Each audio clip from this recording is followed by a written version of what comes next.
အားလုံးမင်္ဂလာပါကျွန်တော်ဒီကနေ့ဒီ Studio 17เนาะအဲ့ကောင်ကဒီ Studio 17နဲ့ကျွန်တော်ဘာလုပ်မလဲဆိုရင်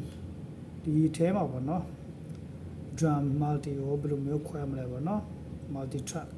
ကိုဒီ kiss နဲ့တတ hi hat တတပေါ့เนาะအဲ့လိုမျိုးဘယ်လိုခွဲမလဲဆိုတော့ကြည့်အောင်ပေါ့เนาะနံပါတ်1ကျွန်တော်ဒီမှာသွားမယ် browser ကိုနှိပ်မယ်ခေါ်မယ်ကျွန်တော်နှိပ်ပြီးသားမလို့နော်ဟိုဖြစ်ပြီးသားမလို့ဒီလိုမျိုးပေါ်လာပထမတော့တကယ်ဆိုဒီလိုမျိုးပေါ်လာမှာပေါ့နော်အမျိုးဆိုရင်ဒီမှာ instrument ကိုသွားမယ် instrument ကိုသွားလိုက်အဲ့ဒါမျိုးလေးကြာလာမယ်နော်ဒီမှာကျွန်တော်တို့ဒီမှာအများကြီးရှိရနော်ဒါကတော့ instrument တွေပေါ့နော်ဒီမှာကျွန်တော်က empty power drum kit အဲ့ကောင်ကိုသုံးထားဆိုတော့အဲ့ကောင်ကိုဖိမယ်ဖိပြီးရင်ဒီဘက်ကိုဆွဲလိုက်မယ်ဟောအဲ့ဒါဆိုတော့ကြာလာတယ်နော်ဆိုတော့ဒီမှာဒီ drum ကတော့ဒီမှာ start ပြန်နှိပ်ပေးရမယ် okay ပြီးပြီဆိုတော့ကျွန်တော်ဒီမှာဒီမှာ mixer ရှိရနော်ဒီမှာ edit နော်ပြီးကြရင်ဒီမှာ mixer okay mixer တွေကိုသွားမယ် mixer တွေကိုသွားပြီးရင်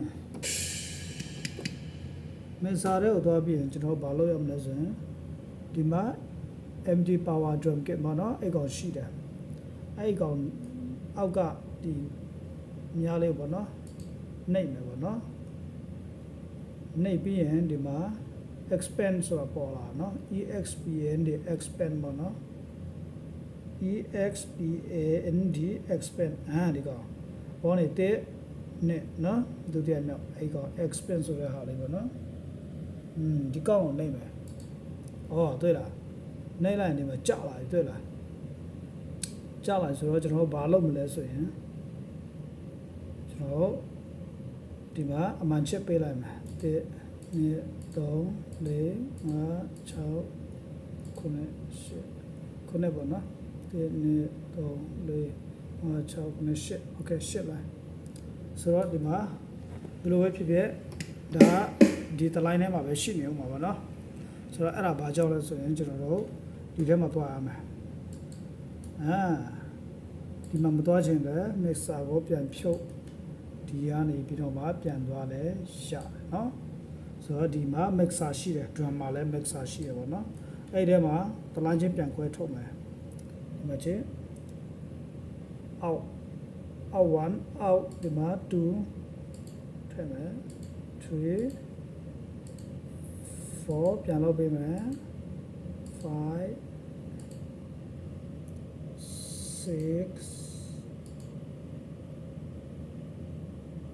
4 5 6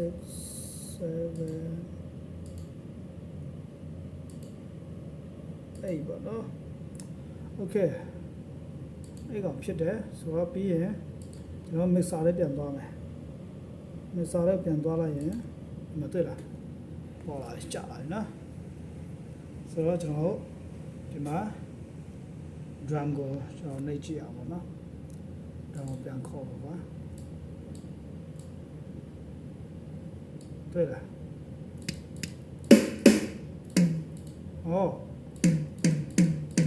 ပေါ်လာနော်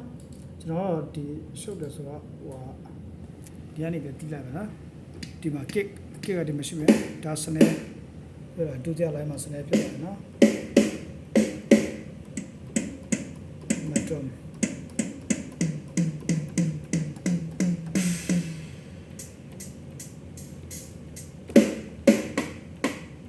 အဲ့မျိုးလေးပေါ့နော်ဆိုတော့ဒါတော့ကျွန်တော်တို့ဒီ 17မှာပေါ့နော် drum ကိုဘယ်လိုမျိုး multi track ခွဲလဲဆိုတော့ကျွန်တော်တို့ဒါလောက်သွားတာဖြစ်တယ်ပေါ့နော်အားလုံးစင်ပြေမယ်လို့ယုံကြည်တယ်